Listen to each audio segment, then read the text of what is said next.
you doing? I'm doing. You know what I'm saying? I would love to hear what you're willing to tell me about your life. Well, in 2005. Well, first of all, I was married to a Vietnam vet, so you know, he was very abusive, you know, and put me out. And, Your life was abusive? no, my husband. Your husband? He was in the Navy SEAL. He, you know what I'm saying? Very cruel. You know what I'm saying?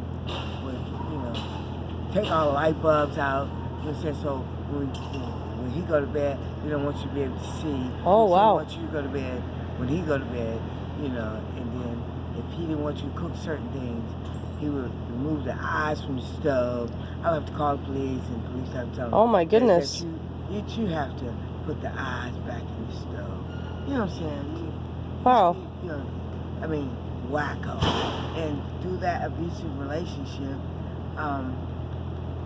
he put me out, you know. Out on the street? Yeah. He had me locked up twice for domestic. So that meant that I couldn't be in the house. Uh-huh. You know, so then I had to, my mom died in a car accident. So we were out in Las Vegas, and I'm born and raised in Washington, D.C. So I left Las Vegas, and then I came here to California. And ever since I've been here, at first I was sleeping on the BART. I would Sleeping on the BART? Okay, yeah, the train. I would stay up at night. The BART opens at 4 in the morning, and then I would sleep on the BART all day. Okay. And then to about 8 o'clock, and then, you know, get off and then go outside all night. And then sometimes I would go to Mother Brown's, and then... Sometimes you'd go where? Mother Brown's on 3rd. Mother Brown's? Yeah, what is that? Mother Brown's is for homeless people. Oh. They have breakfasts from 7 to 10 every morning, and dinners from 4 to 6. Anybody can come. Okay. But if you get there at 4 o'clock, you get a mat, and you stay from 4 to 7 in the morning. You have washer and dry. You wash your clothes. Oh, really? Yeah. Is that free? Yeah. Oh, that's wonderful. The washer is, I think it's $1. Okay. Yeah, it's $1. Yeah. Okay, so you still have to pay for that. Yeah, but the guy there, he's real nice. You give him a candy bar, you know, he lets you slide, you know. For some people that clothes really need to be washed. Uh-huh. You know, and then they have clothes there. You know. So a lot of people there have been there for years. For years. So I went from Mother Brown's to what's on 5th and Bryant, MSC South. MSC South, if you get there at, I guess, 3 o'clock in the evening, or maybe 2, and then you stay in the line, and you get in by 4. If you're there at 4, then you get a bed. You get a bed. But you got to get there that early, basically, to get a bed. 3 p.m. Yeah. Yeah, you got to be there because they take the list at 5:30. Oh, okay. So when they take the list, and then at 7 o'clock, beds start popping up. So you might get a bed there, and then they will send people to different navigation centers. But they stop that. So you might can get a 90-day bed. Thank you. The women. We'll catch you later. Okay. Catch you on the next The one. women can All get right. Take care, Nico. You get a 90-day bed there, but you get the 90-day bed, you still have to come from downstairs at 7 in the morning, but you have to sit upstairs in a chair. So if you don't get a bed and you get there say you get there 7 in the evening, you gotta sit in a chair. Sit in a chair all night. Yeah, you gotta sit in a chair. So that sucks, huh? Yeah, sit in a chair. And then if you fall on the floor or something, there's a lady, she's real mean, she'll put you out. Oh, really? You know, some people can't manage in a chair. Some people can't manage in a chair.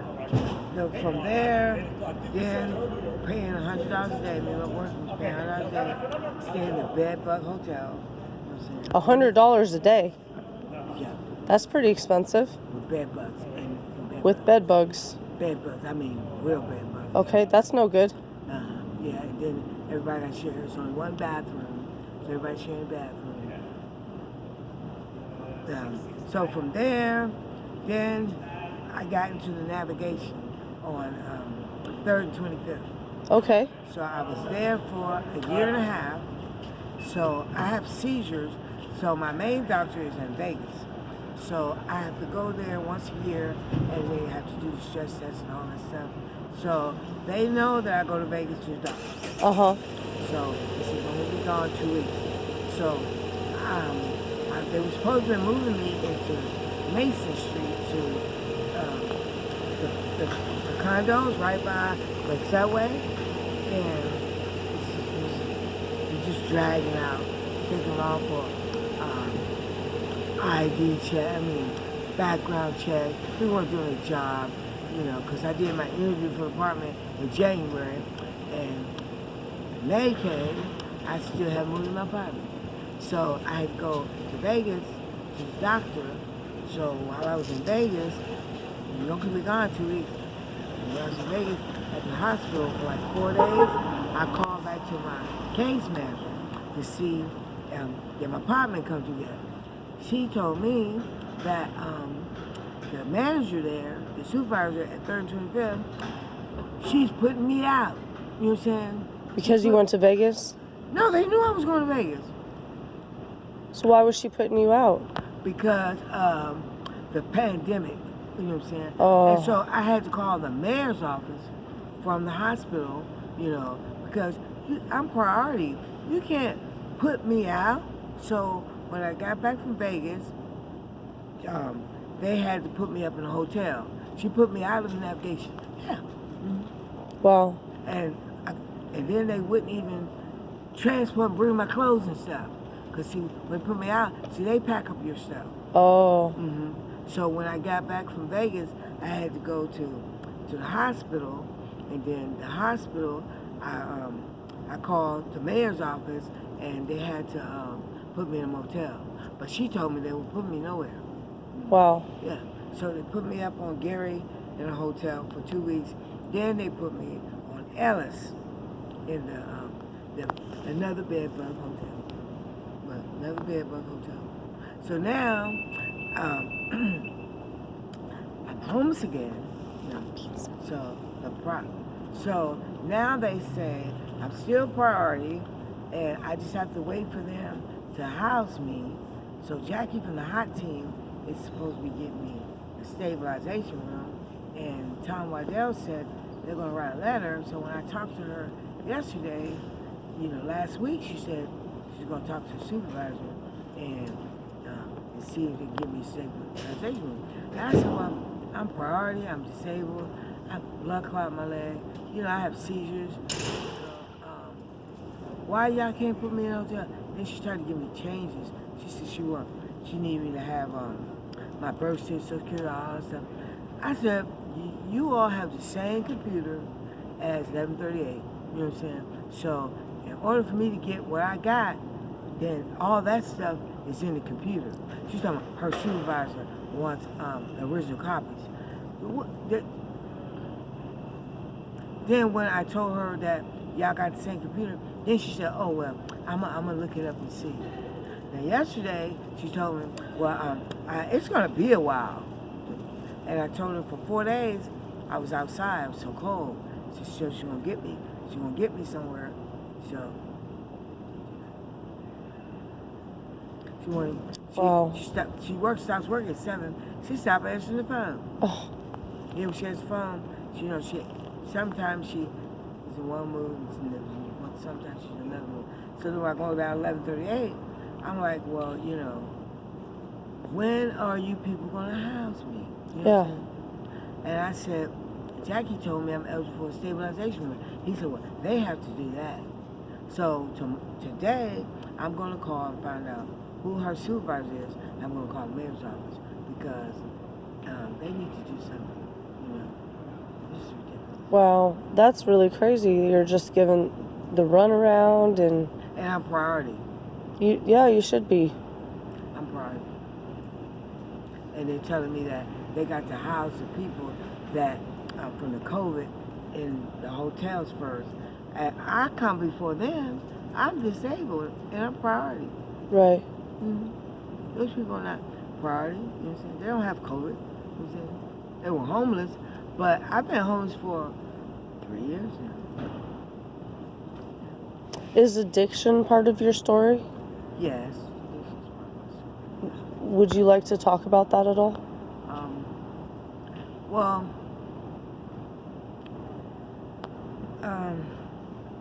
it's kind of hard to. I could stop for a while. When I was in the navigation, it was easy, but when I'm outside, it's very hard. I bet that's a lot harder. It's very hard. What is your drug of choice? Crack cocaine. Crack. And you enjoy how it makes you feel? Yeah, it takes my pain. I'm in a lot of pain. Physical or mental? It takes your physical pain away? I was in a car accident in 2005, and I was hit by a cement truck. So the girl in the car, she died. You know, the cement truck with the big barrel? Oh, yeah. This one had 2 barrels, 28 ounce cement. So they cut me out of the car. I had to trach. So I was in coma 6 months. I broke my neck, my jaw, my shoulder, my ribs, my pelvic bone. Part of my brain's gone. And they said I would never walk or talk again. But when I woke up out of the coma, they said I was paralyzed whole time I was in coma. But when I woke up, I moved. Wow, that's amazing. Yeah. And, you know, they wanted me to go on the talk show because a person with my accident, I should not be walking and talking. So pretty much a miracle. Wow. But I keep it moving. You know, some people want to be sick. You know, but I had to walk. It hurts to walk, but I walk. And now I got this blood clot in my leg. Yeah. Wow. I have the blood clot in my leg and gout in my foot. It must be really hard. Yeah, and you know, it's cold out here, like 2, 3 o'clock in the morning. Yeah. And then the police make you keep moving around, and then my leg hurts. Well, I'm really sorry that you're going through all this. Yeah, but I'm still standing. And you're still talking, and you seem very intelligent. Thank you very much for speaking with me. I appreciate it. And good luck to you.